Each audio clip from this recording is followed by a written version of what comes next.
Waktu sudah menunjukkan pukul 13.10 dan acara kali ini akan segera kita mulai ya teman-teman. Selamat siang. Assalamualaikum warahmatullahi wabarakatuh. Waalaikumsalam warahmatullahi wabarakatuh. Terima kasih atas kehadiran teman-teman semua di jam-jam yang krusial ini. Waktunya gegoleran sebenarnya, tapi kita diberi kesempatan, alhamdulillah, untuk berkumpul, bersilaturahim bersama, belajar bersama, sharing dengan dua narasumber kita. Ada Bu Widi dari Bali dan Bu Rama dari Aceh. Halo, selamat sore. Ya, di sana sore ya Bu. Jam berapa Bu Widi? Ya, ini udah mau jam 2 lewat lah ya. Oh iya, di Aceh juga sudah lewat dari jam 1 ya Bu. Baik, saya masih berasa BIB semuanya. Baik, perkenalkan terlebih dahulu, saya Anita Bidariati, saya dari komunitas Gugah Reresik Pacitan, Jawa Timur, yang akan menjadi moderator pada silaturahmi bergerak Indonesia Bebas Sampah pada episode kali ini, kesempatan kali ini. Langsung saja saya bacakan profil dari narasumber kita. Yang pertama, Ibu Nimade Widiasari. Beliau tinggal di Bali saat ini, Ibu, dan asli Bali. Dan beliau ini luar biasa sekali karena sudah bergelut dengan dunia lingkungan sejak tahun 97 dalam berbagai proyek lingkungan.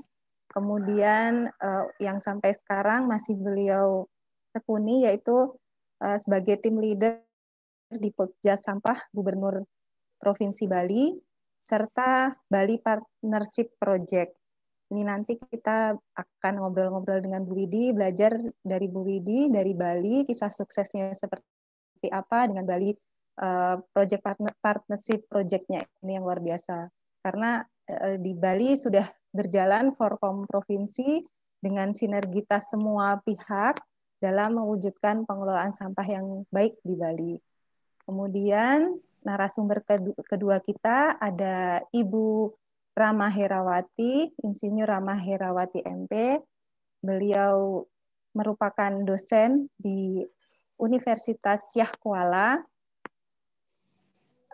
Bu Rama juga bergelut di bidang persampahan cukup sekali, dari mulai memprakarsai pengelolaan sampah berbasis rumah tangga dengan mendirikan bank sampah di Banda Aceh, kemudian beliau juga aktif di Zero Waste Aceh, lalu beliau juga Direktur Yayasan Sri Kandi Peduli Lingkungan Aceh, kemudian saya ketemu Bu Rama juga di Jambore Bebas Sampah Nasional 2020, waktu itu di Banda Aceh, dan Bu Rama sebagai Ketua 2, serta saat ini Bu Rama juga sebagai Direktur Bank Sampahnya Universitas Syah Kuala.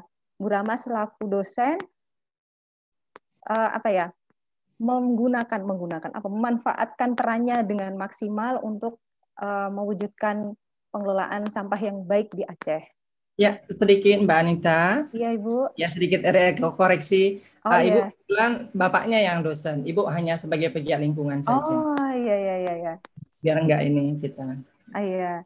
Oke, lanjut Ibu. Sekali dengan ya, Ibu Bu Rama ini aktif menggerakkan mahasiswa dan anak-anak muda di Aceh untuk bergerak menuju bebas sampah, Indonesia bersih bebas sampah. Kemudian tema kita kali ini terkait dengan kampanye lingkungan. Bagaimana kampanye ini sangat efektif sekali dan harus dilakukan secara berkelanjutan untuk karena ini sangat penting sekali untuk menjaga konsistensi dan semangat kita. Selain kita juga sebagai pegiat persampahan, juga untuk masyarakat serta pemerintah dan pihak-pihak lain yang terlibat di dalamnya. Oh ya, sebelumnya saya juga perlu memperkenalkan diri bahwa forum silaturahmi bergerak ke Indonesia Bebas Sampah ini sebenarnya merupakan lanjutan dari Jambore Bebas Sampah Jambore Bebas Sampah. sekarang namanya jadi Jambore Bersih Bebas Sampah, saya lupa lagi. Jadi dimulai dari tahun 2016, yang pertama itu di Aceh, di Solo, kemudian yang kedua di mana ya? Yang kedua di Aceh. Oh ya, yang kedua di Aceh, yang ketiga di Malang, yang keempat di Bali, dan yang kelima secara virtual karena kena COVID. Dan tahun ini insya Allah juga akan dilaksanakan di bulan-bulan akhir, mungkin September Oktober nanti akan diinformasikan oleh Greeneration kapan tepatnya. Tapi besar kemungkinan masih secara virtual lagi. Jadi teman-teman punya kesempatan lebih banyak untuk ikut dalam Jambore ini. Dan di Jambore ini kita belajar berjejaring juga dengan banyak pihak, karena dalam Jambore juga dipertemukan banyak pihak. Kita belajar dari pihak swasta, dari pemerintah, serta dari organisasi lain yang bergerak di persampahan. Kemudian dari Jambore ini kemudian lahir Dewan Relawan Persampahan Nasional yang kemudian menjembatani informasi serta pengetahuan persampahan dari teman-teman yang di pusat, kemudian ke teman-teman di provinsi, serta teman-teman di kabupaten atau kota. Saya selaku anak kampung tinggal di kabupaten, sebenarnya merasa sangat terbantu sekali dengan adanya Jambore, karena informasi itu sangat terbatas, dan saya sangat terbantu dengan adanya Jambore, kemudian forum silaturahim ini. Sehingga diharapkan nantinya teman-teman di provinsi ini forum komunikasi di provinsi, sehingga nanti kami yang di Dewan Relawan Nasional ini bisa saling menyemangati, membagi informasi, membagi pengetahuan juga dengan teman-teman di provinsi, dan kemudian dilanjutkan oleh teman-teman di kabupaten, sehingga nantinya Indonesia bersih dan bebas sampah tahun 2025 ini bisa terwujud, nggak molor lagi gitu. Baik, langsung saja kita ke narasumber pertama, Bu Widi. Sudah siap, Ibu? Ya. Ya, dipersilahkan Bu Widi, monggo. Ya, terima kasih Anita. Selamat sore semuanya. Assalamualaikum. Karo, kita bertemu dalam kesempatan sore hari ini. Dan saya akan mencoba menggambarkan permasalahan yang sebenarnya kita sendiri semua hadapi selama ini, yaitu di mana kita menghadapi kasus-kasus di mana kita ingin memberikan pengertian ataupun kampanye tentang bagaimana sebaiknya sebuah pengelolaan sampah itu dilakukan, tapi sering sekali konsistensinya tidak ada. Jadi kampanye persampahan ini kita harus pahami, ini adalah kampanye perubahan karakter. Karena ini kampanye perubahan karakter, seharusnya setiap kata-kata atau kalimat yang ada dalam lembaran kampanye kita itu tidak menggurui atau tidak menjudge atau menghakimi. Lebih kepada mengajak, tapi dengan cara-cara yang lebih baik. Sebenarnya itu yang sering sekali dilupakan oleh kita semua. Mungkin lanjut lagi, Nita. Itu yang dan memang program kampanye ini saya bayangkan, dan kita semua pasti tahu, kita ingin membuat perubahan karakter itu terjadi pada suatu generasi, atau minimal mereka paham apa yang harus mereka lakukan untuk mereka tularkan kepada generasi berikutnya. Mungkin kita sama pasti ini kalau hal ini, bagaimana kita memberikan pengertian yang sama kepada generasi berikutnya dengan mengkampanyekan hal yang baik itu pada saat ini, setelah kita memahami atau masyarakat memahami, tentu bukan masyarakat saja, swasta juga dan pemerintah juga, kita akan tularkan kepada generasi berikutnya. Lanjut. Biasanya kampanye itu kita lakukan dengan pola-pola yang paling kampanye persampahan ini, pola-pola yang paling simpel sekali, misalnya dilarang buang sampah, kemudian bagaimana menempatkan sampah sesuai dengan jenisnya, dilarang membakar, kemudian memilah dengan baik, kemudian bagaimana menjaga lingkungan entah sungai, laut ataupun gunung itu supaya tetap lestari dengan tidak membuang sampah sembarangan. Tapi kemudian juga kampanye yang agak lebih tinggi lagi statusnya, itu bagaimana kita memberitahu masyarakat bahwa ini loh sistem pengelolaan sampah kita tuh sudah tidak bisa berjalan dengan baik, TPA kita penuh, transportasi kita mungkin rusak dan sebagainya, sehingga masyarakat memahami apa peranan yang harus mereka lakukan. Oke, lanjut ya. Biasanya itu kampanye itu dilakukan biasanya itu adalah dalam dua pola. Satunya adalah untuk event tertentu. Di Bali sering sekali misalnya untuk upacara-upacara seperti kemarin ada di Pura Batu Karu, itu ada jalan kaki sepanjang 90 km, itu dibuat kampanye-kampanye melalui sosial media dan lain-lain dengan karikatur-karikatur yang berbahasa daerah, di mana mengajak masyarakat untuk tidak membuang sampah sepanjang perjalanan menuju laut itu dari Pura Batu Karunya. Dan itu mungkin tidak gampang karena kampanye saja tidak cukup, harus dibarengi dengan sistem juga. Jadi kampanye yang dilakukan harus diikuti dengan sistem supaya masyarakat tidak frustasi juga lihat kampanyenya aja. Kalau jangka panjangnya ya biasanya dalam bentuk baliho atau papan reklame yang menetap di satu lokasi. Nah, ini nanti akan kita bicarakan bagaimana kita mendapatkan poin-poin seperti ini, dan kita harapkan di seluruh Indonesia, bahkan pemerintah pusat juga akan mendukung hal seperti ini. Misalnya pajaknya tidak ada, kita dikasih free. Nah, itu yang perlu nanti kita akan bongkar selanjutnya. Ya, lanjut. Yang jadi masalah adalah ketidakkonsistenan kita atau inkonsistensi dalam berkampanye. Sering sekali dalam setiap kampanye itu, misalnya tentang pengurangan plastik dan sebagainya, hanya sebentar saja atau pada satu bersifat temporal, pada saat-saat tertentu kita semangat sekali melakukan itu, kemudian pada kesempatan lain hilang lagi. Kadang-kadang bukan cuma hilang aja, nggak berkampanye, tapi juga pelanggaran yang dilakukan pun tidak kita berikan koreksi gitu. Artinya controllingnya tidak ada. Setelah kampanye itu tidak ada kontrol terhadap sistem yang tidak berjalan sesuai dengan kampanye yang kita harapkan. Ya.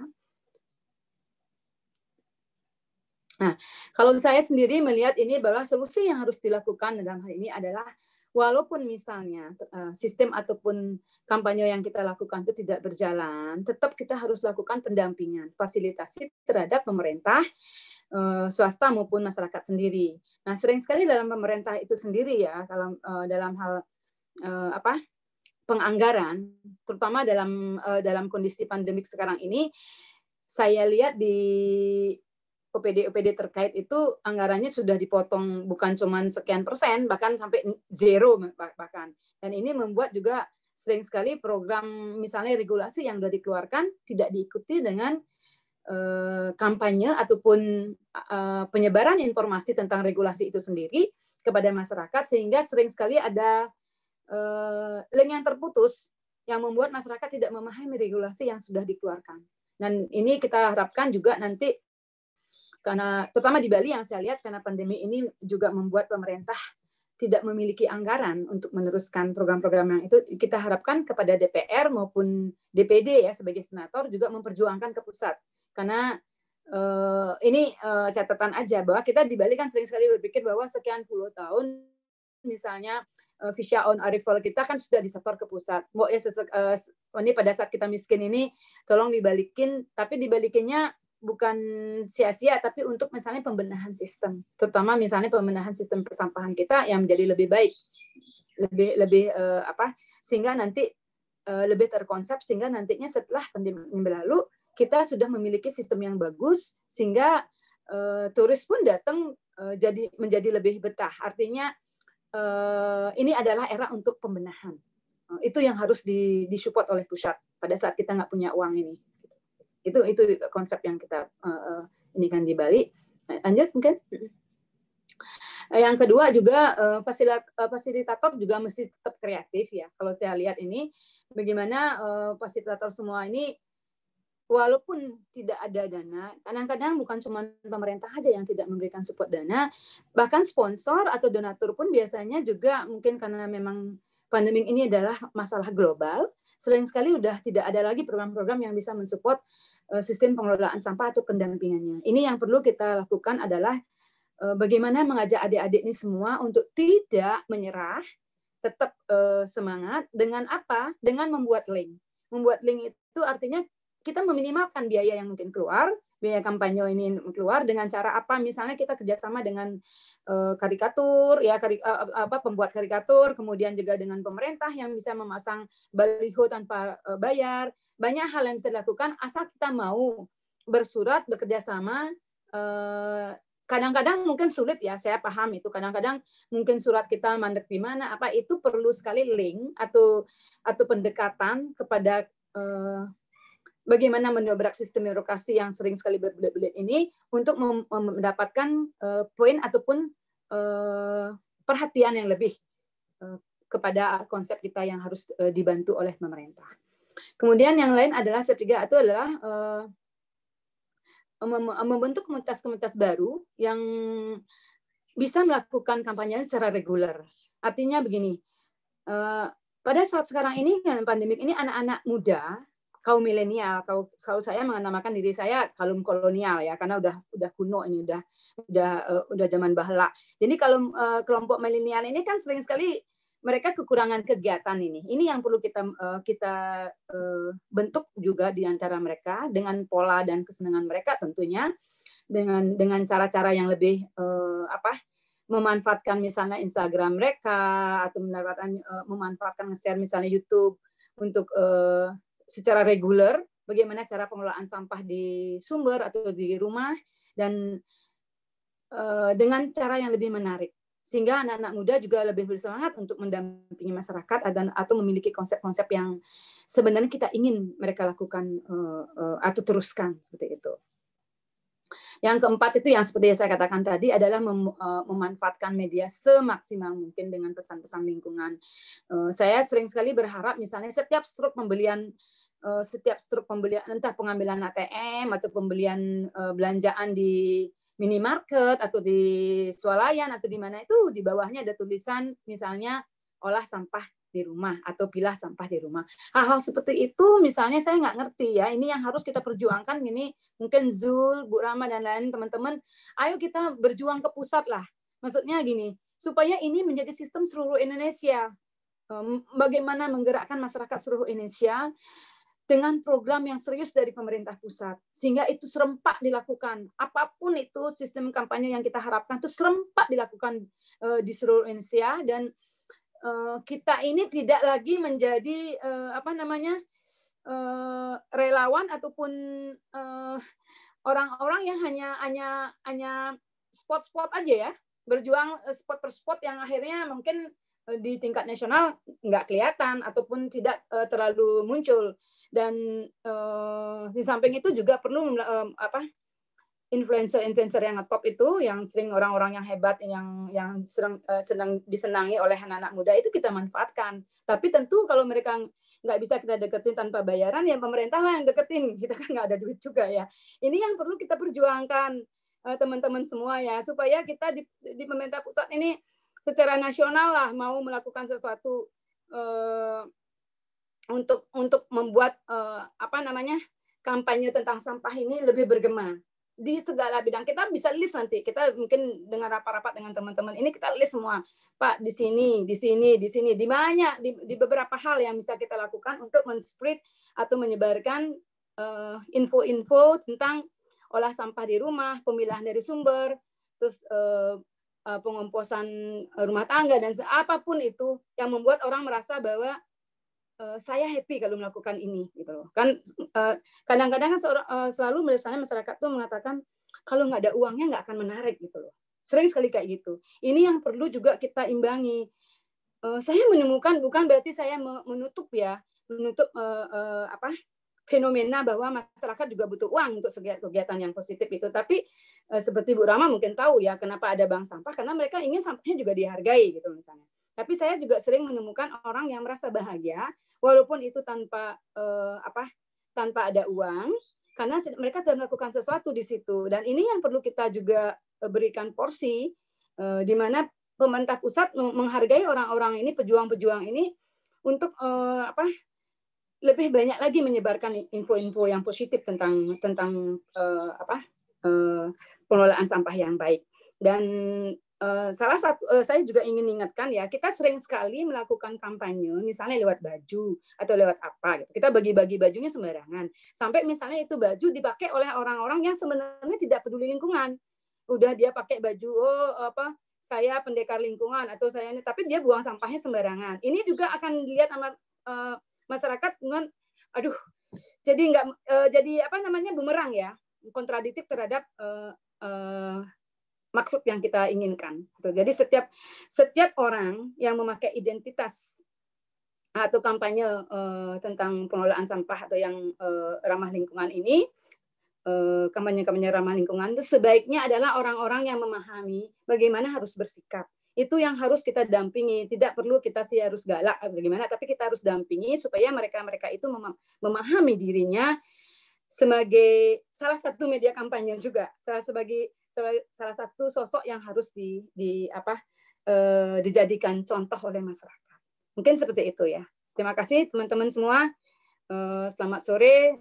Semoga bermanfaat. Mungkin kalau ada diskusi lain, saya terbuka dengan tambahan-tambahan. Oh ya, di samping kaderisasi dan lain-lain. Terima kasih. Sore. Mantap. Terima kasih Bu Widi, luar biasa sekali. Saya belajar dari Bu Widi, semangat sekali menjelaskan ini, dan Bu Widi meskipun era kolonial, meskipun era kolonial, tapi selalu terbuka untuk pemikiran-pemikiran yang milenial. Dan tadi saya mencatat Bu bahwa itu tuh penting banget untuk membentuk kaderisasi yang militan gitu. Iya betul.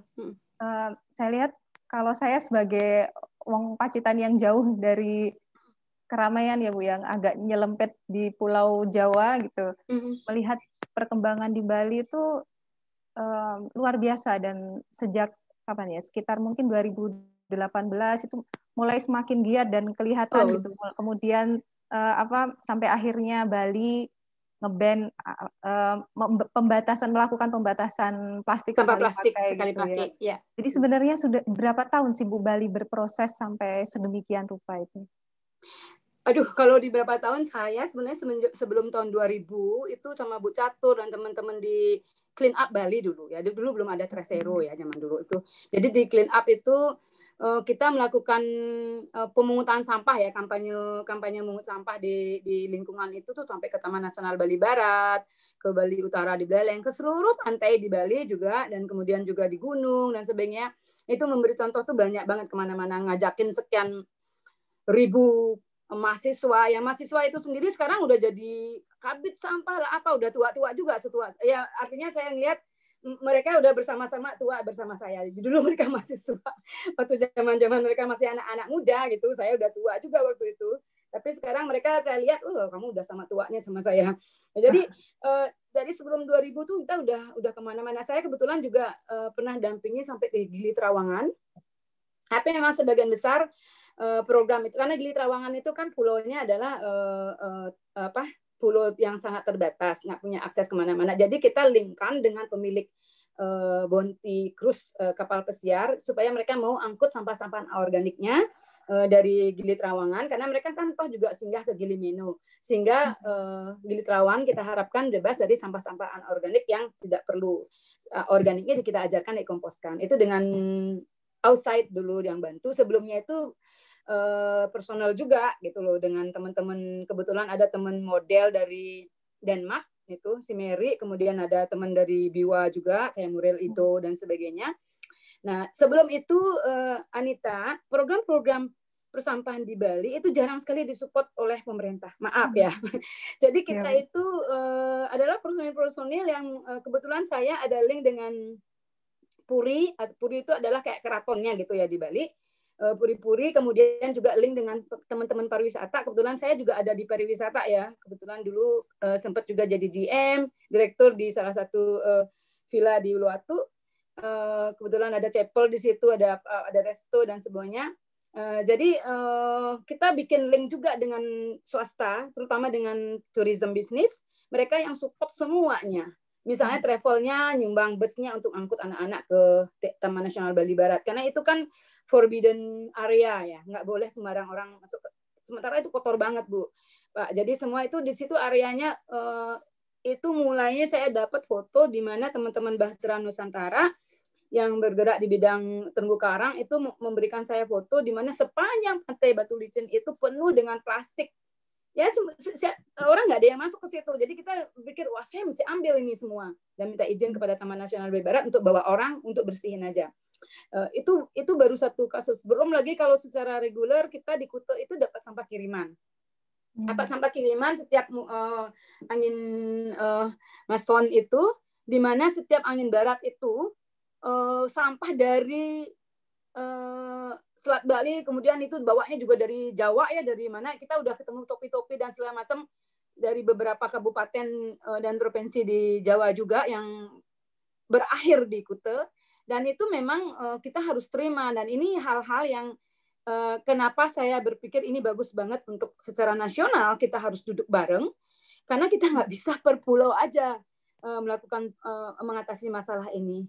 Jakstrada dan Jakstranas dulu saya lihat nggak tahu ya gimana nasibnya, itu juga membuat kita harus memahami bagaimana pemerintah sendiri, pemerintah pusat harus kita ingatkan, ayo kita buat lagi dong yang lebih serius gitu. Di samping Jakstranas itu tuh kita lebih realkan lagi, aplikasikan lagi dengan lebih real, sehingga semua kabupaten, semua provinsi di Indonesia ini memiliki sistem pengelolaan sampah dari sumber, meminimalkan transportasi, meminimalkan TPA.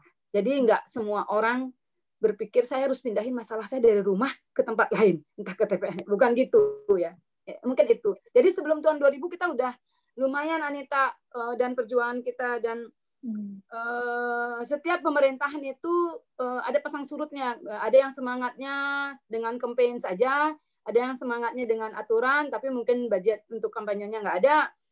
Tapi kebetulan yang pembatasan sampah plastik sekali pakai, bidannya saya dengan Gus Nara dari Geria Luhu ya. Geria Luhu itu Gus Mandara Brasika.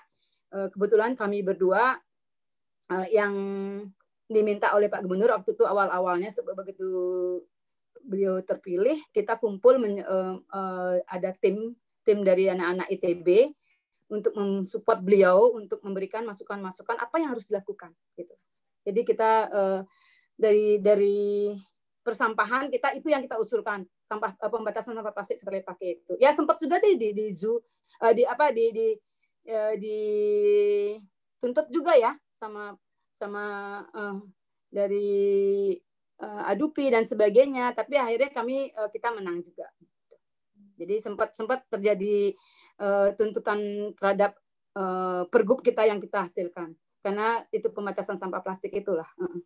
Saya nggak kebayang, atau mungkin itu juga sebabnya nasional tidak mau membuat karena takut dituntut lagi kali, nggak tahu, nggak ngerti saya.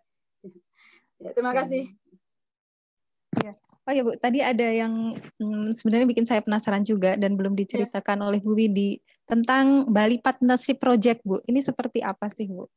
Oh ya, Bali Partnership Project ini sekarang namanya Kemitraan Bali Resik ya. Jadi katanya harus diindonesiakan gitu ya.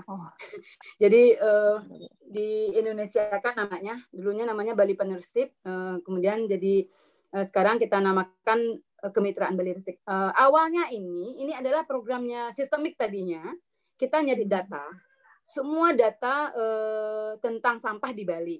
Itu kebetulan ada program dari Kedutaan Norwegia, dan di bawah sistemik kita kumpulkan semua teman-teman di NGO maupun aktivis di Bali, dan kita kumpul data kita juga kita punya data yang cukup lengkap, dan itu memang harus diupdate. Jadi untuk itulah kita akhirnya berpikir bahwa kita harus jaga nih, kita udah punya data bagus, kita udah sama-sama berjuang, ada yang pendampingan, ada yang kampanye ngajakin anak-anak atau murid-murid atau apapun kayak Treseru gitu ya. Ada Babai Plastik Bag di situ, ada Treseru, Geria Luhu, PPLH Bali, McKinsey, Systemic, Merah Putih Hijau, apalagi ya, banyak banget ada teman-teman di dalam Bali Partnership ini sendiri. Jadi kita sama-sama berjuang. Kadang sih ada juga sih antar anggota tuh misalnya, tuh orang jangan deh dia cuma sibuk kampanye aja, jual-jual aja nanti supaya dapat dana dari luar, nggak ngapa-ngapain, nggak mau dampingin. Ya itu yang perlu kita netralisir supaya teman-teman tuh tetap sama-sama berjuang. Biarlah yang dapat rezeki seperti itu biarin gitu lah. Yang kita yang berjuang memang senang mendampingi masyarakat, ayo kita. Jadi happiness-nya itu beda-beda ya. Tapi kita kan nggak bisa halangin kalau orang memanfaatkan sesuatu karena mungkin dengan kampanye doang, misalnya dengan melakukan clean up yang sekedarnya atau apapun, mereka udah dapatkan sponsor dan sebagainya. Itu ya kita nggak boleh iri juga, karena mereka kan mendapatkan link yang lebih kan. Atau misalnya followernya banyak, misalnya cuman menang follower doang Bu, itu gini, laporan-laporan itu ada. Ya. Tapi kita bagaimana membuat suatu komunitas besar ini sama-sama berjuang untuk Bali, dan kita sekarang lagi gini Anita, keliling. Karena saya tahu dari provinsi juga terbatas sekali setelah pandemik ini pendanaannya, dan kebetulan dari OPD dari KLHK Bali itu sering curhat-curhatan lah Bu ini Bu. Jadi kadang-kadang kita rapat pun, ayo dah kita yang bayarin kue sama kopinya gitu. Ya lumayan sedih juga Bu. Jadi jangan berpikir bahwa pemerintah tuh selalu banyak uang atau apa. Saya kadang-kadang pengen nangis Bu kalau melihat mereka tuh ya. Ya saya bersyukur juga kita dikasih rezeki dengan jalan lain, walaupun bukan PNS, tapi kita harus pahami bahwa nggak semua PNS itu hidupnya happy gitu loh, gampang gitu loh. Dan apa yang kita lakukan akhirnya adalah kita keliling Bu ke kabupaten kota. Kebetulan saya punya akses beberapa dengan teman-teman di yang jadi bupati atau jadi wakil bupati, jadi wali kota dan sebagainya. Kita minta mereka memperhatikan, artinya kita dampingi juga supaya mereka mempunyai kebijakan-kebijakan yang tidak penting sekali ini, karena mereka ini kan orang-orang yang pegang kekuasaan ya, kalau mereka nggak didampingi takutnya nanti kemana-mana. Itu salah satu kampanye juga buat teman-teman di pemerintahan ini, supaya mereka tidak melakukan hal-hal yang jauh menyimpang dari konsep yang sebenarnya kita sudah yakini sesuatu yang sudah baik. Mungkin gitu Mbak Anita. Ya. Terima kasih Bu Widi, penjelasannya sangat menarik. Untuk teman-teman yang mau bertanya, ditahan dulu ya. Kita mau ke narasumber kedua dulu. Pak Syamsul yang sudah angkat tangan, ditahan dulu, dicatat dulu pertanyaannya. Kita masuk ke materi kedua terlebih dahulu.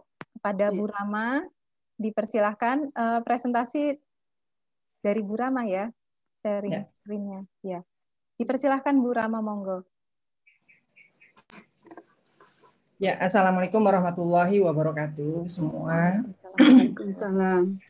Ya, terima kasih Mbak Widya, paparannya cukup bagus sekali ya, Adik Anita dan teman-teman sekalian yang hadir di Zoom siang hari ini. Kalau saya perkenalkan, nama saya Bu Rama. Jadi kegiatan saya memang sehari-hari ya bergelut dengan sampah, ya. Dari detik ke detik saya memang urusannya dengan sampah. Seperti yang tadi di sini ada dikasihkan pesan sedikit kepada saya bahwasanya bagaimana Bu Rama bolehlah sharing-sharing sedikit dari 2017 ya Mbak Anita ya. Kan ada pesan sedikit dari panitia bagaimana kesannya dari awal Jambore 2017 yang Banda Aceh jadi tuan rumahnya di situ. Jadi saya secara pribadi dan mewakili adik-adik relawan yang hadir atau menjadi tuan rumah pada saat Jambore Bebas Sampah Nasional merasa bangga sekali bahwasanya dengan Jul juga teman kami yang yang telah memberikan kesempatan kepada Banda Aceh yang menjadi tuan rumah. Begitu banyaknya ilmu yang diberikan pada saat Jambore tersebut. Terpecut dari tahun 2017 bulan Oktober ya kalau nggak salah saya tanggal 10 sampai tanggal 12 2 hari kita bersama dengan teman-teman yang lain bercerita tentang dunia persampahan dengan stakeholder yang lain-lainnya, pemerintah hadir semua di situ. Ada sesuatu beban kami sebagai tuan rumah Banda Aceh, apa yang akan kami lakukan ke depan untuk menjaga setidaknya Aceh lah dulu, kita nggak perlu besar-besar sekali karena kami berada di Banda Aceh, karena kami berada di Aceh kami fokus dulu ke Banda Aceh dan Aceh kami, seperti itu. Boleh ya Bu Widya ya pakai kata kami? Iya pasti.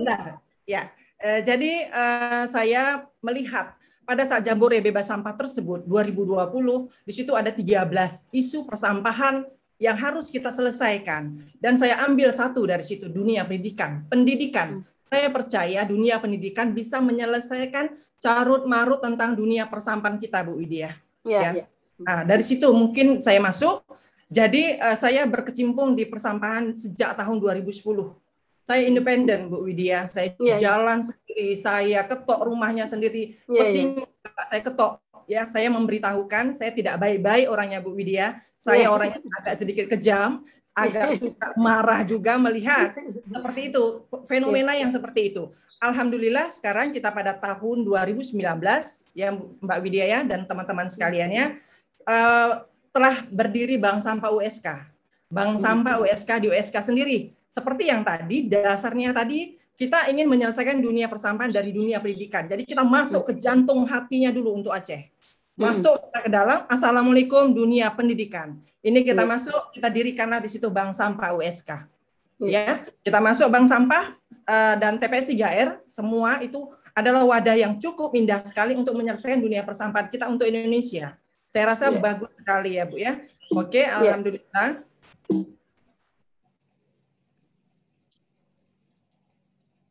Jadi ini bank sampahnya berdirinya tahun 2019, tanggal 2019, ya kan?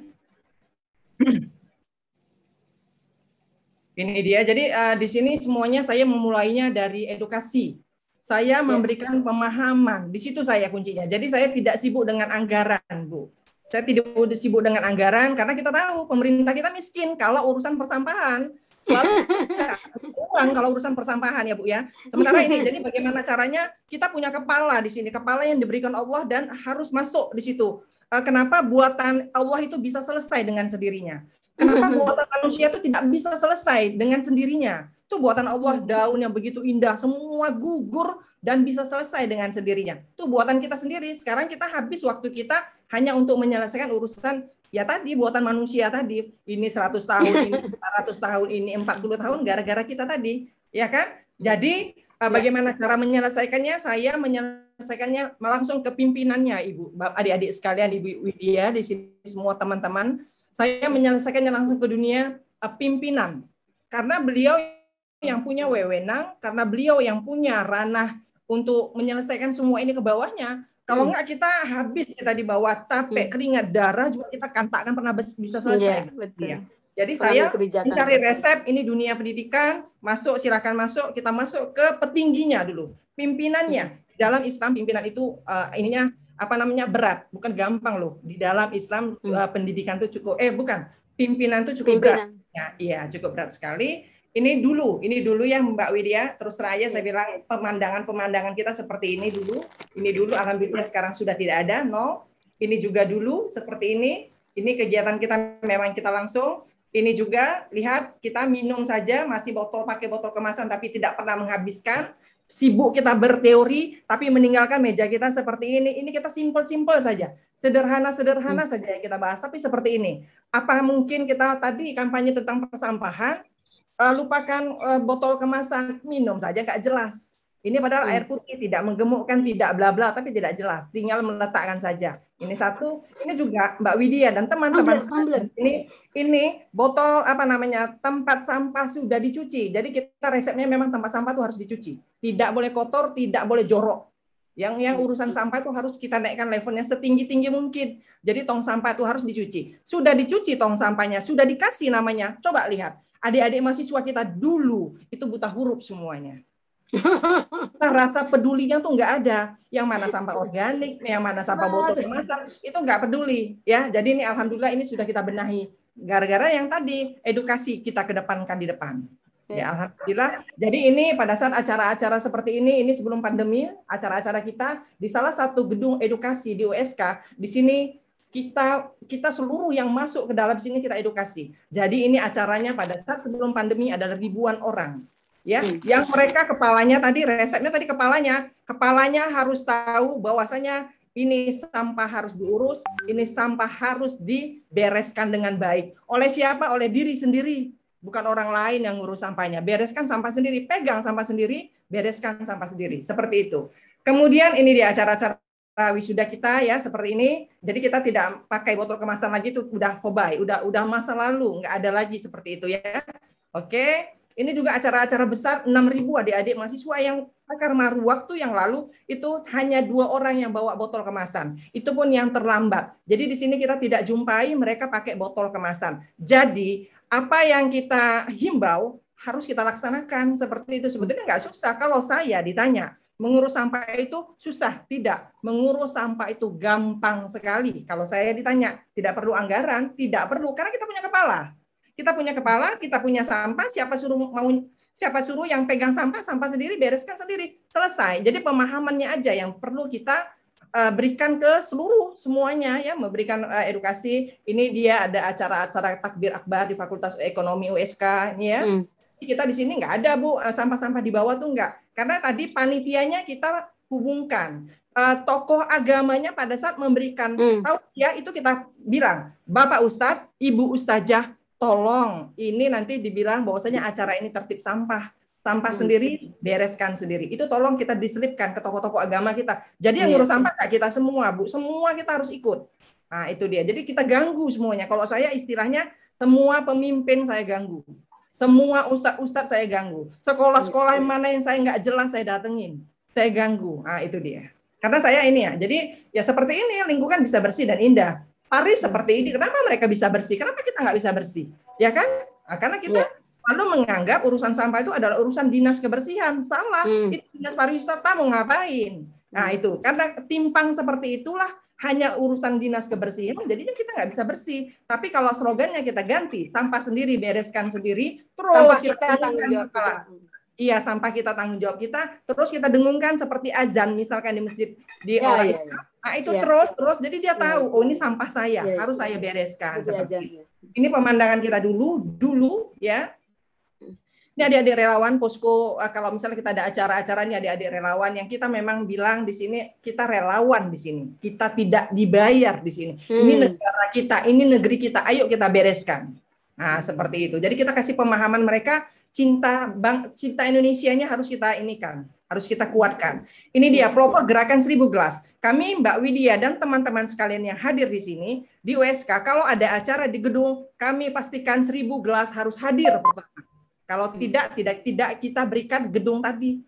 Karena gedung yang kita kawal ini cukup bersih nantinya. Tadi kita tempatkan nanti meja-meja edukasi dan ada adik-adik relawan yang menjaga 2 orang setiap meja edukasi dan seluruh pengunjung yang hadir di acara pesta perkawinan tersebut, itu acaranya ribuan Bu orangnya. Mereka paham, melihat meja edukasi berarti sampah sendiri, bereskan sendiri. Jadi satu gedung itu memang kita bereskan langsung, dan cateringnya itu harus mampu dia menyediakan, dia harus ikut dia. 1000 gelas dia harus sediakan pada saat awal. Jangan dia transaksi uang saja, nggak bisa. Jadi ini kita harus tekan kuat ya. Ini dia, letakkan gelas kotor, letakkan sendok kotor, ini seperti inilah meja edukasi ini contoh dari salah satu fakultas. Ya, ini dia. Jadi setiap acara-acara pesta perkawinan, meja edukasi ini ditata sedemikian cantiknya juga, sama seperti dinding-dinding yang dihias pada saat acara tersebut. Jadi nggak beda meja kita misalnya warnanya putih aja sama. Jadi selaras dia, selaras dengan berani memasukkan sampah ke dalam gedung, berani bertanggung jawab membereskan sampah tersebut ke dalam gedung. Karena sampah itu juga nggak minta untuk dikatakan jadi sampah sebenarnya, kita aja ya. Oke, ini adik-adik kalau selesai acara seperti yang tadi, sampah diurus di sumbernya langsung kita selesaikan. Kami punya acara pada saat tahun 2019, ini perlu saya kasih tahu ke semua teman-teman kita di sini, ini peserta 3.000 mahasiswa dari seluruh Indonesia, dan kami mengedukasi sampah sendiri, tolong bereskan sendiri. Selesai makan siang, adik-adik yang tadi tamu-tamu kami, bereskan sampahnya sendiri. Jadi sampahnya kami timbang, selesai acara, jam segini kami tinggal susun semuanya, dan jelas ini kami tidak ada pakai botol-botol kemasan, itu tidak ada pakai ininya sama sekali, itu udah nggak ada. Jadi kalau garage sale juga kami melakukan ini garage sale untuk silaturahmi kepada petugas-petugas kebersihan, kami selalu lakukan ini juga ya di bank sampah. Ini lokasinya di bank sampah ya. Ini seperti ini, kami tidak memakai plastik. Jadi kalau misalkan petugas-petugas kita kebersihan lupa bawa plastiknya, apa boleh buat, kita memang keras juga, bawalah baju-baju yang sudah dibeli secara harga murah sekali, bawa gotong aja seperti itu langsung, karena kita sudah infoin tidak boleh bawa plastik. Jadi kita nggak ada kasihan di sini, itunya. Ini dia lokasi kami di Bank Sampah Unsiah, di Bank Sampah USK 1. Di sini menyelesaikan urusan-urusan yang kompos, di sini kompos ya, ini juga. Jadi daun-daun yang berguguran tadi malam yang dihembus angin begitu indahnya jatuh ke bawah, itu petugas kebersihan yang ada di USK kita edukasi dari awal. pastikan sampah daunnya letaknya di sampah daun, di kemasan daun, dan sampah anorganik ditempatkan di wadah yang lain. Jadi ini sampah-sampah daun semua akan menuju ke bank sampah, ke pabriknya USK. Kita punya tempat namanya Bank Sampah USK 2, di situ untuk membereskan buatan-buatan Allah semuanya. Organik, yang organik kita bereskan di situ. Jadi kita nggak campur. Di sana untuk buatan Allah itunya. Jadi kita enak. Ini lokasinya. Jadi ini sumbernya dari daun-daun yang berguguran tadi. Luar biasa, asetnya jangan tanya. Daun yang berguguran kita kumpul semuanya dan kita olah jadi kompos. Ini dia. Jadi setiap fakultas punya itu mengantarkan sampah daunnya ke tempat bank sampah USK 2 kita. Yang U2 itu untuk membereskan sampah yang organik. Ya, ini dia. Sampah organik yang menjadi dilema untuk kita, yang selalu katakan bau, kan ini dia. Ini kalau kita pandang, inilah emasnya kita tuh di sini. Di sini ada kulit bawang, di sini ada kulit wortel, di sini ada buah naga kulitnya, di sini ada semua di sini luar biasa, ya kan? Ini kita kumpul semuanya dijadikan vitamin untuk pembuatan kompos yang tadi. Ini sampah sisa pesta kita timbang, kita data semuanya dengan baik. Dengan misalkan tamunya 5.000, sisa sampahnya ini langsung setelah selesai pesta ini langsung kita publishkan. Sampah sisa pestanya kita langsung.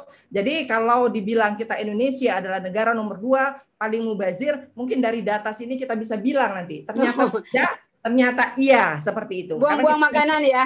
Iya, ini sampah sisa makanan semua, limbah sisa konsumsi. Ini dia Mbak Widya dan teman-teman sekalian, ini Bapak yang tadi yang saya kejar. Saya kejarnya pemimpinnya nomor 1. Ini Bapak Dekan Fakultas Teknik yang saya kejar harus menyetor sampahnya. Jadi bapaknya saja yang kita kejar, itu anggotanya semua bakal ikut. Nah, begitu. Jadi kita nggak perlu capek-capek di bawah, kejar aja bapaknya ke dalam ruangannya. Bapak, ini kita mau urusan sampahnya mau selesai apa tidak, Pak? Kalau nggak selesai kita fobai aja di sini. Tapi kalau lanjut, ayo Pak, Bapak silakan antar ininya sampahnya ke bank sampah. Sampah Bapak dulu yang dibereskan. Jadi fotonya ini kita viralkan, Bu, ke seluruh untuk fakultas teknik contohnya. Itu termasuk kampanye sampah juga, Bu. Iya, betul. Okay. Ini dia. Ini saya ambil yang sampah, mohon maaf Pak Julfikar, adik kita Julfikar, ini sampahnya saya ambil. Ini Julfikar juga teman kita yang ada di sini ya, yang kita sama-sama di sini. Ini fotonya seperti inilah data sampah terpilah Pak Julfikar, kardus beliau mengantarkan begitu indahnya mobil itu tersusun rapi, Bu. Sampahnya tapi dia pencitraan mungkin Bu, itu bukan pencitraan itu ya, harus aja Mbak Widya enggak. Ini bukan karena Pak Julfikar karena ada di sini makanya biar agak nyambung sedikit aja. Jadi ini sekarang yang jadi nasabah-nasabah kita itu mobil-mobil di belakang mobilnya itu sampah semua, Bu. Sampah sendiri dan bukan sampah tetangga. Tadi kan sudah kita bilang mindset sendiri. Sampah sendiri, bereskan sendiri, tolong sampahnya kalau nggak bisa buat komposnya, bau, bla bla bla, antarkan ke tempat kita timbang dan kita akan kembalikan dengan indah ke nasabahnya. Jadi di sini nasabahnya kita buat senang, kita buat bahagia supaya edukasi kita nanti lancar. Karena ini kita, ini dia. Jadi mobil-mobil sekarang ini di dalamnya ada sampah sendiri seperti itu. Begitulah. Yang dulunya riskan sekali memasukkan sampah ke dalam, sekarang ayo masukkan ininya, Mama mau antar ke bank sampah. Ayo ini semua. Jadi kan itu dia ininya, ya Bu ya. Oke, ini kompos yang melimpah ruah. Kenapa melimpah ruah? Saya bilang tuh karena daun-daun yang berguguran tuh itu kita ambil semuanya. Ya, mereka antar semua setiap fakultas. Karena USK itu kan mempunyai 12 fakultas. Jadi itu daun, pohon-pohon itu semuanya itu langsung gugur diantar masing-masing. Jadi kita data semuanya. Saya kebayang itu Sumatera kan luas banget ya, Aceh itu ya. Hijau ini ya. Terus satu lagi kecil, Bu. Ya, ini satu lagi Mbak Widya yang kami kerjain sampah limbah ikan. Jadi kami ambil sampah limbah ikan besar. Yang katanya bau, jorok, ini luar biasa loh Bu vitaminnya. Jangan tanya ini, kalau kita sudah bereskan dengan daun. Itu mempercepat pengomposan itu Bu, kalau disiramkan ke Iya, ini kan menambah vitaminnya ya Mbak Widya ya. Ini jadi limbah ikan kita ambil juga, ini limbah perut ayam juga kita ambil. Perut ayam kita ambil, jadi mobil-mobil yang melintas tuh nanti berkurang baunya, karena ini udah kita bereskan sama organiknya. Ini dia emasnya itu di sini sebetulnya. Ya, oke. Ini lokasi bank sampah Unsiah kita 2, jadi di sini juga ada tanaman-tanaman pepaya, tanaman-tanaman yang lainnya. Yang jelas di sini urban farming ya. Ya, di sini organik semua. Jadi ilmu itu diberikan sama kita tuh memang harus kita muliakan. Jadi nggak perlu sebetulnya kita pakai kimia tuh. Itu lihatlah kita pupuk kimia ya. Kita nggak pakai pupuk kimia, kita semuanya organik di sini. Ini semuanya vitaminnya, ini yang kita angkut setiap hari, akan kita campur dengan daun-daun tadi. Jadi kalau kita pengawalan sampah di mana aja keramaian, kita hadir di situ. Ya ini dia. Jadi semua sampahnya kita bereskan dengan baik. Ini kita punya itu kompos limbah ikan, kompos dengan cangkang telur, sekam, limbah dapur ya. Kemudian ini hasil-hasilnya yang ada. Kemudian ini juga, ini coba lihat ini lidah buaya. Lidah buaya yang ada di swalayan itu sudah banyak sekali bergetah yang berwarna yang berbeda karena mereka pakai pupuk kimia. Jadi kalau punya kita ini kita langsung bisa buat nata de coco, nata aloe veranya bisa kan? Jadi kita sehat. Misalnya kita pegiat juga sehat, kita bisa lama lah mengurus mendidik adik-adik kita nanti ke depannya. Ini tanah kita harus tanah sehat. Karena di sini vitamin dari seluruh makanan-makanan kita tadi itu mengalir di sini. Ini limbah ikan. Ini limbah ikan, penampakan limbah ikan. Ini dia. Ya, begitu indahnya, begitu cantiknya, cepatnya jadi, jangan tanya. Bau, jelas tidak bau. Ya, ini jelas tidak bau. Oke, ini ada ibu-ibu yang menyetor sampahnya. Jadi kalau beliau memang mau ingin diberikan kompos, kita akan berikan kompos, ya. Nah, ini dia, lanjut. Ini adik-adik yang kalau edukasi ke tempat kita ke Bank Sampah USK 2, ini langsung ya biasa nih cara menyelesaikan seperti organik. Ini kantin kita, kantin edukasi. Di sini sekarang kita ada, karena kita di sini kan lembaga, jadi di sini ada mahasiswa, ada asrama yang di situ ada 17.000 adik-adik mahasiswa. Jadi kita buat unit-unitnya di situ. Jadi di sumbernya kita langsung. Karena nanti terkadang mereka malas mengantarkan ke bank sampah kita. Jadi kita langsung hadirkan bank sampah unit itu. Jadi mereka nggak bisa apa-apa lagi. Ini mereka sudah malas mengantarkan ke bank sampah kita hadirkan langsung ke tempatnya. Jadi kita tinggal tanya, kalian berada di sini 17.000 adik-adik mahasiswa, mana sampah kalian? Nah itu dia, kita kawal langsung mepet langsung ke tempat tinggalnya. Jadi mereka nggak bisa apa-apa lagi. Jadi udah dijaga langsung Bu ya? Iya, kita kawal terus Bu, Pak Widya, karena kita harus punya resep ini. Kalau resepnya lembek-lembek nggak bisa Mbak. Ya. Jadi ini seperti ini nol plastik ya. Kalau belanja kita sudah namanya kita zero waste ya. Zero waste plastik kita. Ini 7 himbauan ya yang karena saya membereskan sampahnya di universitas. Karena saya percaya itu adik-adik itu datangnya dari seluruh kabupaten. Seandainya kepalanya sudah kita bereskan tentang bagaimana cara membereskan sampah yang dengan baik. Dia ke kampungnya bawa pesan itu. Iya, bawa pulangnya ke kampungnya sudah selesai Mbak Widya. Kemudian dia nanti bakal mungkin ambil S2 ke luar negeri. Jadi kita ini dari mana? Indonesia. Oh, sampahnya nyampur. Ini dia. Masih juga seperti itu. Jadi mudah-mudahan kalau kita didik mulai sekarang, tapi harus benarlah kita ininya. Ini jangan bikin malu di luar negeri. Jangan bikin malu dari Indonesia. Ya, ini dia. Ini sampahmu, tanggung jawabmu. Jadi memang harus diikrarkan, harus dilaksanakan, itu dia Mbak Widya. Mungkin dari situ aja yang dapat ya. Mungkin Mbak Wianita udah habis waktunya ya. Semangat Bu. Bu Tini sampai komentar Bu Rahma ini harus di cloning. Memang benar, saya juga batin tadi coba kalau ibu-ibu PKK ya seperti Bu Rahma, luar biasa. Itu luar biasa sekali Bu. Kampus itu kan lembaga yang sangat besar dan sangat berpotensi untuk melahirkan generasi yang sadar dengan isu persampahan, dan Bu Rahma sangat luar biasa. Banyak ini berarti yang takut sama Bu Rahma ya. Ditakut-takuti semua sama Bu Rahma soalnya. Dipegang leher, kerah bajunya dipegang. Luar biasa. Baik, dari Bu Rahma sudah selesai materinya. Kita masuk ke sesi tanya jawab. Tadi yang sudah ngacung pertama ada Kak Syamsul Irawan. Dipersilahkan Kak Syamsul.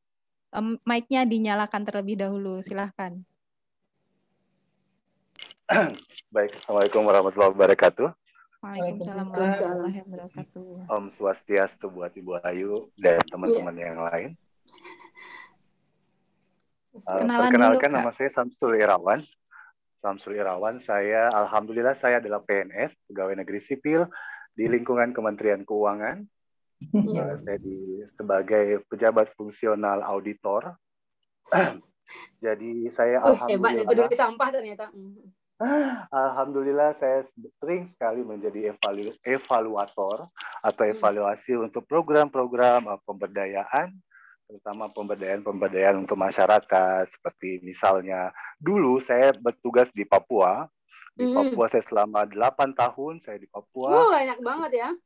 Dari Jayapura sampai dengan kota Merauke saya sudah lintasi semua, sampai Asmat, Pegunungan Mapi dan sebagainya sudah saya lintasi. Bikin iri, saat Pak. ini saat ini saya sedang bertugas di Kalimantan Timur, Samarinda. Jadi alhamdulillah pengalaman itulah yang membawa saya akhirnya sampai ke persampahan. Jadi persampahan ini memang sudah menjadi masalah dimanapun ya. Sangat untuk kota, kabupaten, kota, provinsi maupun Indonesia sendiri sudah menjadi masalah besar bagi kita. Itu kenapa bisa saya bilang sebagai masalah besar, karena Presiden Perpres terakhir ada peta jalan ya Bu ya, peta jalan persampahan Indonesia. Kita juga dituduh untuk sebagai penghasil sampah laut terbesar di Asia, lalu untuk limbah food makanan juga kita terbesar kedua, sempat disebutkan oleh Ibu Rama. Pokoknya kita bangsa yang besar, Pak. Besar benar, dengan bangsa yang besar itu. Baik, alhamdulillah saya sudah di masa pandemi tahun lalu di bulan Maret saya sudah membentuk bank sampah sebanyak 15. Apa yang dialami Ibu Rama itu adalah sudah pengalaman saya yang sudah lewat lah. Ada step berikutnya Bu Rama, ada step berikutnya yang menurut saya yang harus kita cermati dalam bank sampah. Yang kedua ada juga step, saya sangat setuju dengan Ibu Ayu yang mungkin sudah lama di provinsi ya. Kita memang butuh sinergi yang luar biasa yang harus betul-betul kita berkolaborasi bersama agar kita agar tindakan kita, action kita itu betul-betul nyata, bukan parsial yang saat ini dilakukan. Banyak forum yang kayak begini tidak menyelesaikan masalah, ya kan? Apa yang kita selesaikan? Jangan eksklusif ya. Ya, Ibu Rama saya sharing hanya gitu, tapi tidak ada benang merah yang bisa kita jadikan ukur salah satu cara kita untuk bisa bergerak lebih lagi. Saya sepakat dengan Ibu Ayu, walaupun saya di pemerintahan, kadang baju saya pemerintah, tapi saya bank sampah juga gitu loh. Jadi saya pertama kali saya bergerak, pertama kali saya bergerak, saya menghadap kepada yang terhormat Kepala Dinas Lingkungan Hidup. Saya menghadap beliau. Apa yang dilakukan? Saya menghadap beliau. Lalu apa yang terjadi Bu Rama? Beliau sangat senang, sangat senang. Saya sepakat dengan Ibu Ayu bahwa anggaran di pemerintahan itu tidak banyak. Betul sekali Bu Ayu, Bu Rama, bahwa kita tidak perlu bergerak dengan anggaran. Apa yang Ibu katakan udah saya lakukan saat ini. Ya, saya bergerak sendiri. Saya tidak punya teman di Kalimantan Timur. Saya hanya pendatang, tapi saya punya merasa tanggung jawab. Saya punya tanggung jawab akan lingkungan. Saya bergerak sendiri. Alhamdulillah 1.000 wanita. Terutama saya pemberdayaannya fokus grup adalah perempuan. Kenapa perempuan? Benar. Perempuan adalah madrasah pertama bagi anak untuk belajar. Ibu Rama sepakat? Jadi kalau perempuan sudah diajak, sudah diedukasi, sudah diberikan pemahaman memilah sampah yang kecil aja, memilah sampah di rumahnya, otomatis suaminya, otomatis anaknya, otomatis semuanya. Jadi ada berapa kali cloning yang bisa saya lakukan? Saya harus mengedukasi termasuk satu, mertua, tapi ya, Pak? Termasuk mertua termasuk. Jadi saya udah cloning berapa banyak dengan ibu satu, tapi saya bisa cloning sampai 3-4 orang. Itu keunggulan saya. Ya, itu harus kita sama. Jadi alhamdulillah. Terus di Bali memang saya banyak sekali. Saya belajar secara otodidak ya. Ibu saya punya manual aturan aja semua. Saya belajar otodidak. Di Bali memang luar biasa. Banyak sekali plastik bag ya, terutama sekarang lagi plastik bag. Banyak sekali plastik bag ya. Banyak sekali plastik bag. Kalau untuk kampus Ibu, apa yang Ibu lakukan? Saya sudah MOU semua nih. Ini Politeknik Universitas 17 Agustus, Politeknik Negeri Samarinda. Ini saya sudah MOU semuanya. 1 tahun. Oh, hebat sampai MOU ya. Iya dong. Kalau saya jalurnya Bu Rama ini sharing. Kalau saya kita ada pemeringkatan untuk Green Campus. Salah satu indikator Green Campus itu yang disusun oleh UI. Enggak, bukan. Salah satunya di dalam indikator untuk menilai bahwa kampus itu adalah Green Campus adalah ada pengolahan limbah. Di poin nomor 3 ada pengolahan limbah. Di dalamnya adalah sampah daur ulang sampah. Itu ada, Ibu bisa download.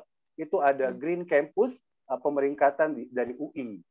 Itu dipakai itu, Bu. Jadi UGM, UI, ITB itu adalah salah satu kampus-kampus yang mendapat predikat Green Campus di dunia. Oke, jadi kalau saya masuknya lewat situ, Bu Rama, mungkin Ibu Rama lain jalurnya, saya masuknya lewat situ, saya membujuknya lewat situ. Ini loh ada Green Campus, ada Green Campus yang Bapak Rektor, Ibu Rektor bisa meng-up kampusnya, tapi dengan otomatis meningkatkan.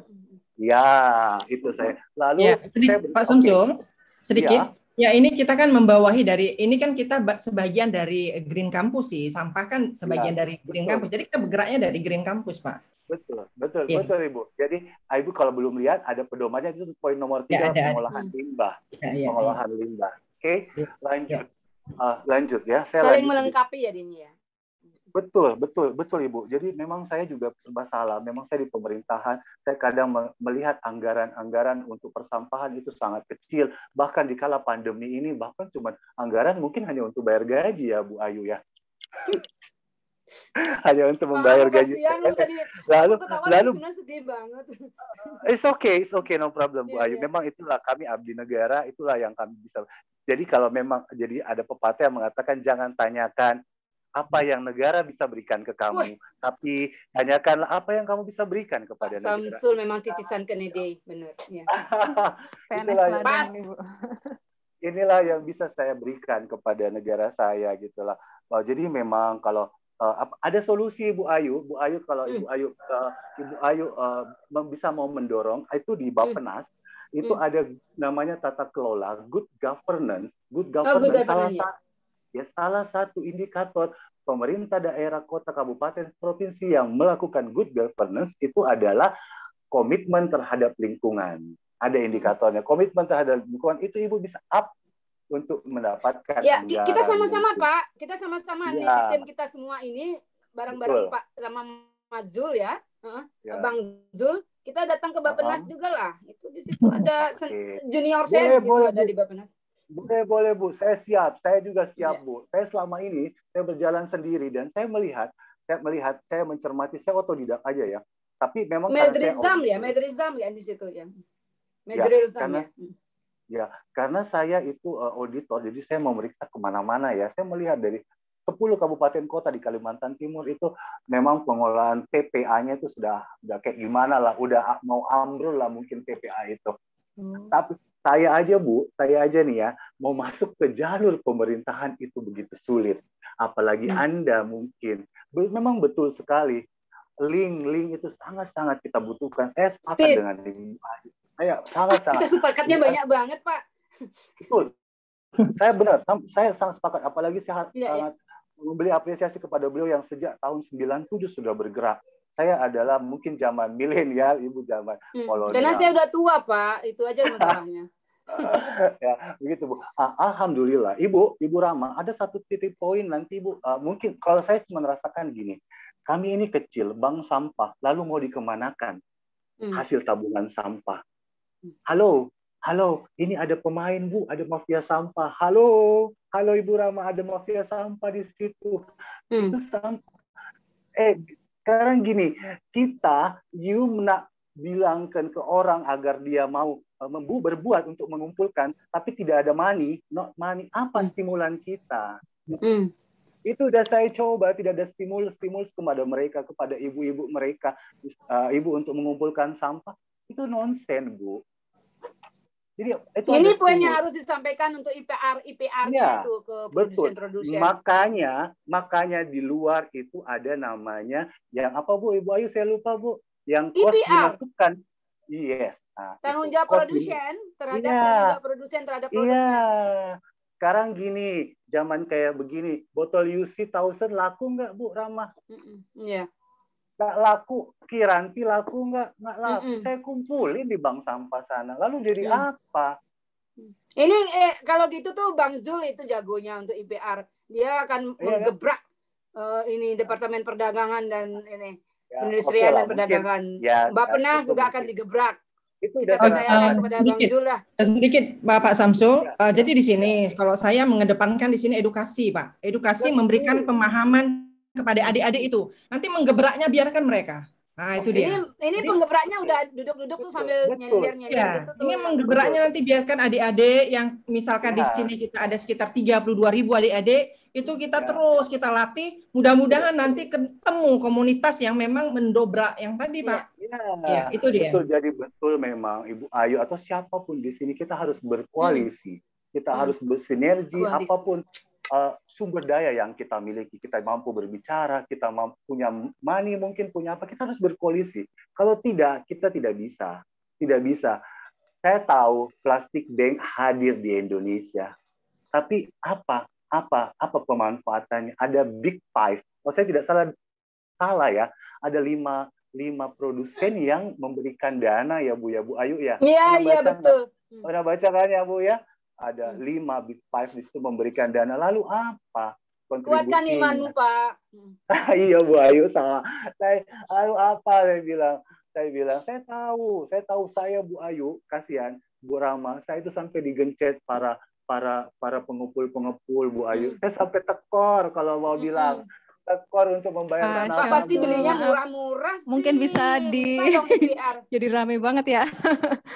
Mantap, Pak Samsul, mohon maaf ini saya potong karena kita juga harus memberi kesempatan untuk teman-teman yang lain ya. Jadi benang merah bagi saya cuma ingin katakan bahwa kita teman-teman semuanya, buat apalah forum-forum seperti ini, buat apa jambore-jambore jika tidak menghadirkan sesuatu yang nyata. Kita mampu, kita sebagai public policy, kita di dalam public policy, kita ini masyarakat, kita LSM, kita yang mampu segeralah bergerak untuk lingkungan Anda, lingkungan kita bersama, yang mampu mendobrak di manapun, di organisasi apapun, silahkan itu. Lalu bagi bank sampah bagi saya, kalau saya membuatnya begini Bu Rama, saya membuat unit bisnis. Coba kalau kita melihat aturan ini, pelaksanaan 3R, yang waktu zaman Pak Baltasar Kambuaya itu, 3R ini tuh sudah kuno banget gitu. Nah, kita harus up.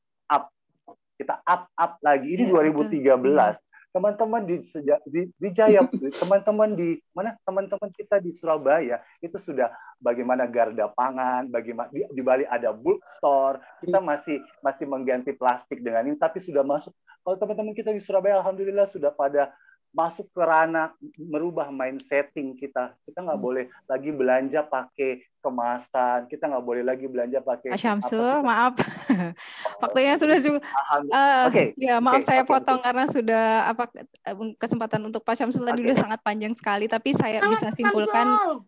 Ya, saya simpulkan dari apa yang disampaikan Pak Syamsul ini luar biasa sekali karena PNS bisa terjun langsung ke sini dan kita sendiri juga mengalami bahwa di dinas itu mungkin kadang kalau kita di daerah itu sedikit ada tantangan memang dan Pak Syamsul bisa mendobrak itu dan sebenarnya intinya dari kegiatan ini pun sebenarnya lahir dari para pegiat sampah, Pak. Ya, keprihatinan bersama dan melihat pentingnya sinergi untuk berkolaborasi semua pihak gitu. Jadi kalau Pak Syamsul tadi merasa sendiri, sebenarnya kalau di Samarinda di Indonesia itu sebenarnya sudah ada banyak sekali. Mungkin nanti Pak Syamsul bisa bergabung dengan forum komunikasi yang di Samarinda dan kita bisa bareng-bareng untuk bergerak bersama gitu Pak Syamsul. Semuanya ada insya Allah di seluruh Indonesia ini dari Aceh sampai Papua kita sudah ada forum komunikasi antar provinsi. Nanti Pak Syamsul bisa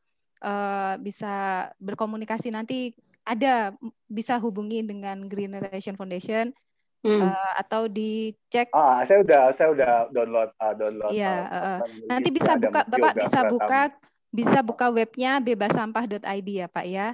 Saya udah daftar komunitas di situ BSAG. Bapak, maaf ini kita lanjut ke pertanyaan kedua ya.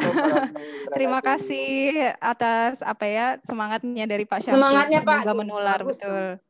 Tadi ada lagi yang raise hand Mbak Rina atau siapa ya? Kak Rina. Halo. Ya, dipersilahkan Kak Rina. Baik, terima kasih waktunya. Saya Rina dari Banda Aceh. Saya cuma mau bilang saya ini anak buahnya Ibu Rama. Terima kasih buat Pak Jol yang udah kenalkan saya ke Ibu Rama. Saya udah pernah berkunjung ke bank sampah yang beliau kelola. Sangat impresif menurut saya. Saya bukan pegiat sampah, saya masyarakat biasa aja. Tapi setelah ketemu dengan Bu Rama, kita sudah apa istilahnya, sudah konversi seluruh sampah di rumah yang organik semuanya sudah ke belakang, dibuat bekas tong cat di minimal 20 bolongan, kemudian langsung taruh di bawah pohon. Jadi sekarang alhamdulillah 100% seluruh sampah organik, sisa makanan semuanya udah ke belakang jadi pupuk. Dan jadi sekarang sedikit-sedikit masih nabung sampah yang bisa dijual ke bank sampahnya Ibu Rama, tapi belum banyak, jadi belum bisa dibawa ke sana. Dan kedua, saya sudah mulai minimal semua yang datang main ke rumah, saya ajak ke belakang, kasih lihat, dan jelaskan secara singkat. Alhamdulillah mungkin udah ada 20 orang teman-teman yang udah konversi sama dengan saya. Jadi saya bukan pegiat sampah, cuman kecil-kecilan, nggak kayak Pak Samsul. Kampanyenya bagus Tapi saya sangat simple sekali yang Ibu Rahma ajarkan dan bisa diterapkan. Jadi kudos to everyone. Jadi cuma mau sampaikan itu aja. Assalamualaikum. Terima kasih Mbak Rina. Hebat loh Mbak Rina, hebat. Ya, jadi tidak harus selalu besar Mbak Rina, untuk memulai itu bisa dari hal yang kecil. Dan terbukti ya dari kampanye yang dilakukan secara konsisten dan bisa saya bilang galak dari Bu Rama, ternyata luar biasa menghasilkan generasi-generasi Ibu Rama berikutnya gitu. Dan dari situlah kemudian nanti muncul sedikit demi sedikit, lama-lama akan menjadi sebuah lingkaran yang lebih besar. Jangan berkecil hati Mbak Rina, tetap semangat. Terima kasih, tapi Bu Rama nggak galak loh, saya senang. Karena saya langsung dikasih pepaya hasil dari pupuk organik itu. Rama ada sogokan ya. Galak, pencitraan aja galak, aslinya enggak. Nah, betul, pencitraannya galak Bu Rama ini. Iya, pura-pura itu, jangan percaya. Oke deh. Nanti saya kasih kirim fotonya yang udah di belakang, siapa tahu nanti lewat hijau. Saya pikir mau kirim pepaya. Saya udah nunggu mau kirim pepaya. Oke. Foto ya, Mbak. Oke. Ini juga ada testimoni dari Mbak Nuria Juwita. Aku juga udah praktekin apa yang Bu Rama ajarin di rumah sendiri. Wah. Alhamdulillah buah-buah. Banyak yang diracuni Bu Rama ya, dalam tanda petik ya. Biasanya panen 1 tahun sekali, sekarang jadi sering sekali sampai 3 kali setahun. Luar biasa. Wow. Terbukti ya. Baik, terus mungkin ada pertanyaan lagi dari teman-teman? Ada yang lainnya? Yang ingin bertanya? Ada lagi, Nita? Ada pertanyaan? Saya Mbak Anita. Ya, Bu Tini. Ya. Bu Tini. Dipersilakan Bu Tini. Ya, terima kasih Bu Rahma dan Bu Widi ya atas paparannya yang keren banget, serta Pak Samsul tadi yang tambahannya gitu ya. Saya mau nanya sama Bu Widi sih Bu tentang tadi Bali apa tadi ya? Bali Partnership atau kemitraan? Nah, Bali Partnership itu. Bagaimana caranya supaya memainten si teman-teman komunitas itu dalam satu kesatuan yang tetap utuh gitu ya. Dan meninggalkan ego masing-masing. Itu mungkin karena untuk diketahui bahwa di Bandung juga ada namanya Bandung Juara Bebas Sampah. Di sana berkumpullah para penggiat lingkungan dan juga bukan hanya penggiat lingkungan nih, orang-orang seperti Pak Samsul juga ada di situ. Jadi ada dari stakeholder terkait ya, ada pemerintah, ada akademisi, ada LSM, bahkan ada sekolah juga ya, artinya guru dan lain sebagainya. Nah, itu bagaimana sih maintenance itu? Terima kasih. Ya, saya langsung jawab, Mbak Nita. Iya, silakan. Ya. Terima kasih, Mbak. Gini, kalau urusan saya nggak tahu namanya sirik mensirik atau apa ya. Kalau urusan saling menjatuhkan, bisik membisik itu selalu ada. Itu wajar, sangat wajar. Ya, jangankan dalam dunia aktivis yang semua merasa the best lah, melakukan sudah yang terbaik dan sebagainya. Tapi saya biasanya kalau ada hal-hal yang biasanya sebagai koordinator, kalau ada hal-hal yang misalnya infonya misalnya teman kita misalnya dia mau melakukan clean up besar-besaran dalam acara apa. Yang satu bilang, oh saya nggak mau dukung dia. Gini dan sebagainya. Pasti ada aja seperti itu. Nah kalau seperti itu, saya akan abaikan suara-suara seperti itu. Kita akan tetap arahkan, kita akan kampanyekan ke semuanya bahwa ini harus tetap didukung. Urusan ada yang tidak mendukung itu jangan kita jangan kita tiupkan lagi, kita abaikan, kita anggap enggak. Lama-lama juga suara-suara yang misalnya sebenarnya nggak suka itu akan diem, akan nggak enak gitu loh. Karena yang kita bicarakan seharusnya dan memang harus diarahkan itu adalah sesuatu yang produktif aja, sesuatu yang misalnya akan membuat komunitas kita ini tambah besar dan diakui. Yang paling penting adalah membuat komunitas kita ini menjadi komunitas yang diakui, yang disegani tanda petik ya oleh para bupati, wali kota, gubernur dan lain-lain.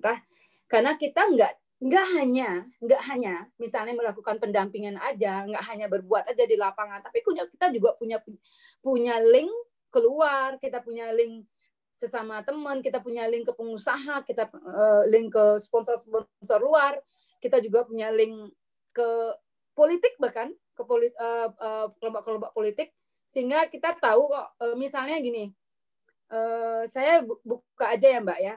Sebenarnya kadang-kadang kita juga ngelihat misalnya siapa yang jadi bupati sekarang. Ini kebetulan di Bali ini kan ada beberapa bupati wali kota baru. Ya. Kita udah tahu gitu loh. Siapa sih yang jadi pawangnya dia gitu loh. Jadi pawangnya yang bersangkutan itu di partai itu siapa? Di partai A misalnya, dia dari partai A atau dia dari partai B.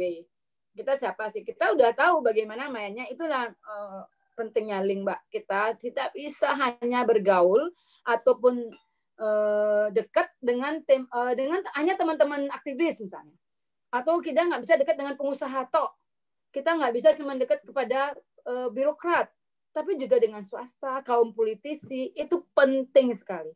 Memainkan sosial politik di balik teknis itu jauh lebih penting, karena sebelum teknis itu kita terapkan, kita misalnya mau bikin nih, mau dorong untuk bikin regulasi atau mendorong untuk apa gitu. Itu nggak mudah Mbak, karena semua itu punya pejabat itu punya pembisik masing-masing. Mereka tuh biasanya punya pembisik. Dengan pendekatan politis, kita tahu siapa pawangnya. Tolong ini kita mau ketemu nih dengan Pak Bupati ini misalnya ya, atau wakil bupati ini. Jadi penting sekali di antara anggota itu sendiri, kita harus memiliki link yang lebih luas sehingga anggota pun nggak enak gitu loh. Kalau misalnya melakukan, saya nggak mau gabung lagi di komunitas ini karena komunitas ini cuman misalnya ngebelain si A atau ngebelain si B doang atau ngedukung si A. Nggak seperti itu. Karena kita harus tahu komunitas ini komunitas yang kuat. Lo kalau nggak ikut, kalau nggak ini rugi lo, karena kita pasti akan dapat akses kemana, dapat akses ke sini. Kita kalau misalnya Anda mau dapat sponsor, kan sponsor harus dapat program kan, bikin program kan yang harus diaplikasikan di lapangan. Kalau kita nggak dekat dengan pejabatnya, dengan pemerintahan, kita mau aplikasikan di mana itunya program kita? Kan nggak ada sponsor yang mau ngasih dana kan? Kalau kita nggak dapat izin dari pejabat di kabupaten atau kota yang bersangkutan misalnya kayak gitu. Nah ini dengan akses seperti itu komunitas ini harus kuat secara sosial politik juga, begitu singkatnya begitu. Jadi komunitas ini tidak bisa hanya kuat secara teknis, kemampuan memfasilitasi, tapi harus kuat secara sosial politik. Oke, makasih. Baik, terima kasih Bu Widi. Saling berbagi peran dan aktif berpartisipasi ya, tambahan dari Bu Tini. Jelas dampaknya dan bukan program sesaat tetapi berkelanjutan. Bang Zul raise hand, mungkin bisa langsung saja ke Bang Zul. Monggo Bang Zul. Ya, terima kasih kesempatannya. Pertama, makasih Bu Rama dan Bu Widi sharingnya. Jadi Bu Rama dan Bu Widi ini sekarang menjadi Dewan Relawan Nasional di Forum Komunikasi Bergerak Indonesia Bebas Sampah. Nah, mungkin buat teman-teman semua yang ada di sini, saya sih pengen ngasih tahu aja bahwa forum ini menarik banget untuk kita berdayakan, kita manfaatkan. Saya sendiri merasa kurang memanfaatkan nih forum ini. Tapi melihat tadi Pak Samsul, terus juga ada di sini ada Bang Hamzah dari Bontang, ada Kak Dena juga. Sebenarnya orang-orang di sini yang saya lihat tuh banyak sekali bergerak di bidang pengelolaan sampah. Tapi kayak tadi Anita juga bilang di awal kalau Anita senang sekali karena dia di Pacitan, terus begitu dia ikut Jambore, jadi terbuka gitu di gerbang berbagai informasi. Nah, saya melihat forum ini forumnya sebenarnya dibuat untuk gerbang informasi itu bisa tetap dibuka lebar, bisa mudah diakses oleh seluruh orang-orang di Indonesia yang ingin bergerak di pengelolaan sampah. Jadi supaya bisa saling mendukung. Karena kalau boleh cerita sedikit, nggak banyak sih. Saya alumni teknik lingkungan yang ingin kontribusi lah gitu di solusi pengelolaan sampah dengan cara-cara yang saya bisa. Tapi saya memang nggak pengen jadi PNS gitu. Tapi saya senang ketemu seperti Pak Dernung gini di sini yang ada dari Kabupaten Malang, dari DLH Kabupaten Malang yang totalitas banget gitu. Dan jadi saya merasa saya tenang karena di pemerintah udah ada orang-orang seperti Pak Dernung. Saya lebih pengen ketemu-ketemuin gitu orang-orang seperti ini, dan saya pengen mengambil peran yang kelihatannya belum ada yang ngambil. Jadinya saya sering loncat-loncat gitu.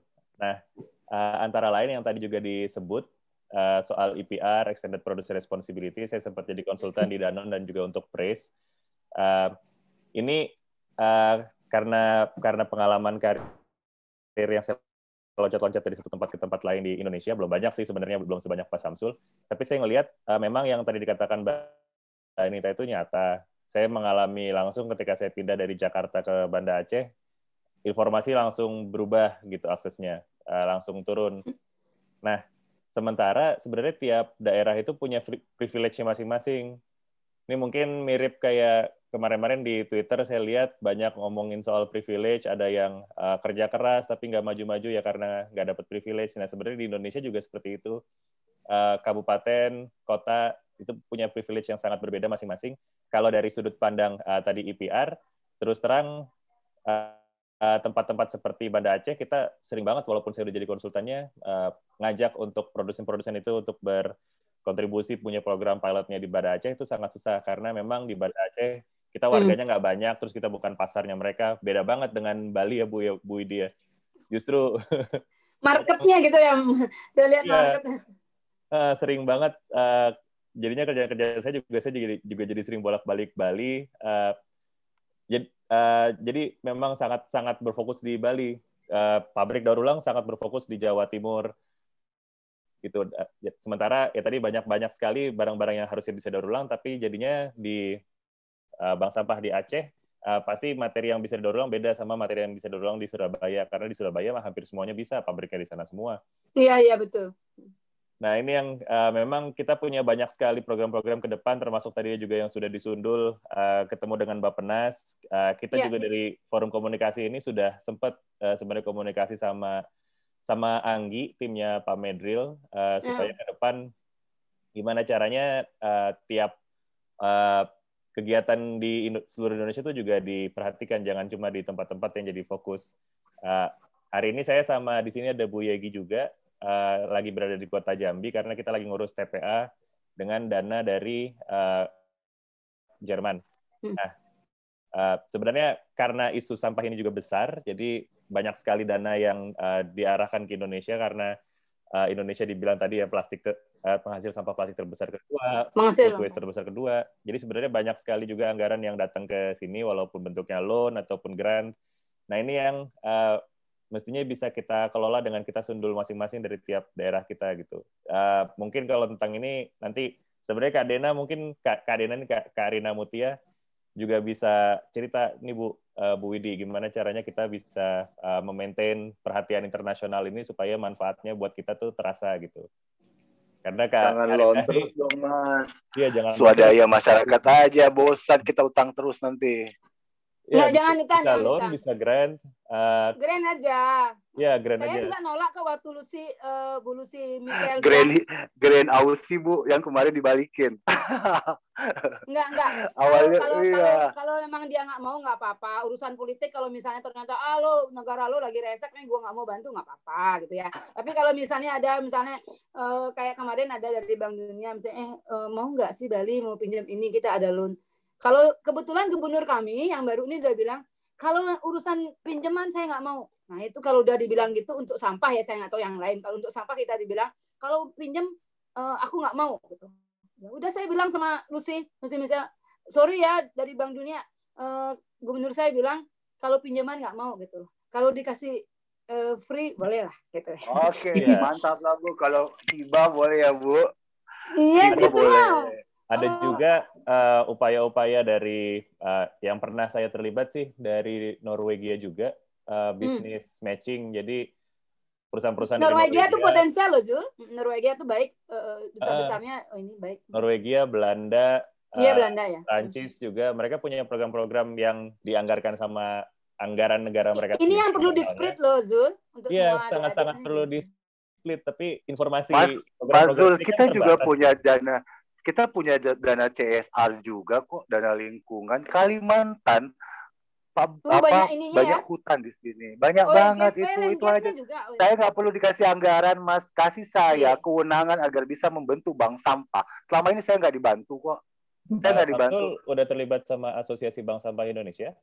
Saya belum. Terus terang saya bergerak sendiri aja. Saya nggak dibantu. Saya bilang, tapi alhamdulillah saya mampu bergerak ini supaya sendiri. kita bisa bergerak bersama gitu.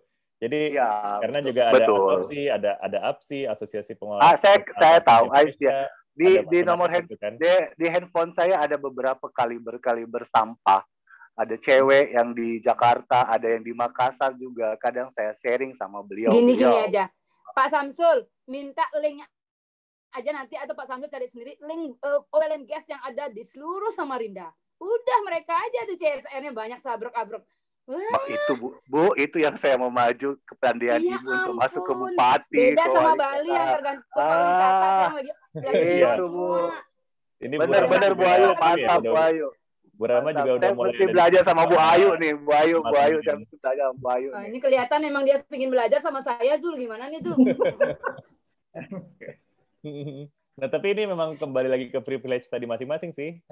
CSR, balik lagi ke siapa perusahaan ring 1 yang ada di sana. Iya, gitu. Betul.